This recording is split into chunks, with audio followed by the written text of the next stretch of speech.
या आजच्या निकालातून स्पष्ट होणार आहे आणि महानिकालाच्या वाचनासाठी अवघा केवळ 1 तास आता शिल्लक आहे। तर निकालाची उत्सुकता अगदी शिगेला पोहोचली। 1 तासानंतर आता निकालाचं वाचन सुरू होणार आहे। 4:30 वाजता राहुल नार्वेकर निकालाचं वाचन करतील।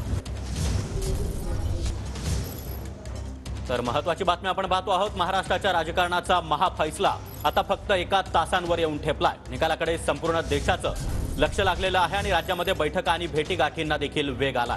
आज सकाळपासूनच राजकीय घडामोडींना देखील वेग आलेला आहे। मात्र सरकारमधली म्हणजे कॅबिनेट बैठक असो किंवा मुख्यमंत्र्यांचा दौरा तो मात्र सुरळीत नियोजनानुसारच सुरू आहे। तर संपूर्ण महाराष्ट्राला आणि देशालाही या निकालाची उत्सुकता आहे। तर ही दृश्य देखील आपण पाहतो आहोत। पोलीस महासंचालक रश्मी शुक्ला या देवेंद्र फडणवीसांच्या भेटीसाठी सागर बंगल्यावर पोहोचलेले आहेत। त्यामुळे एकीकडे राजकीय तर दुसरीकडे प्रशासकीय हालचालींना देखील आज वेग आल्याचं दिसतंय।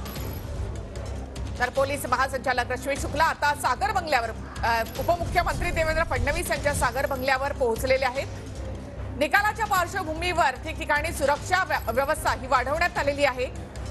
कार्यकर्ते एकत्र जमू शकतात। या निकालानंतर ही शक्यता लक्षात घेता सुद्धा पोलीस बंदोबस्तामध्ये वाढ करण्यात आली आहे। स्वतः पोलीस महासंचालक रश्मी शुक्ला या देखील यावर नजर ठेवून आहे। तर 4:30 वाजता राहुल नार्वेकर हे निकालाचं वाचन करणार आहे। जवळपास 1 तास हे निकालाचं वाचन केलं जाईल आणि निकालाची उत्सुकता आता शिगेला पोहोचली आहे। 1 तासानंतर निकाल वाचनाला सुरुवात होणार आहे। तर निकालाचं काउंटडाऊन आता सुरू झालेलं आहे। बरोबर 4:30 वाजता विधानसभा अध्यक्ष राहुल नार्वेकर या निकालाचं वाचन करतील। 1 तास हे निकालाचं वाचन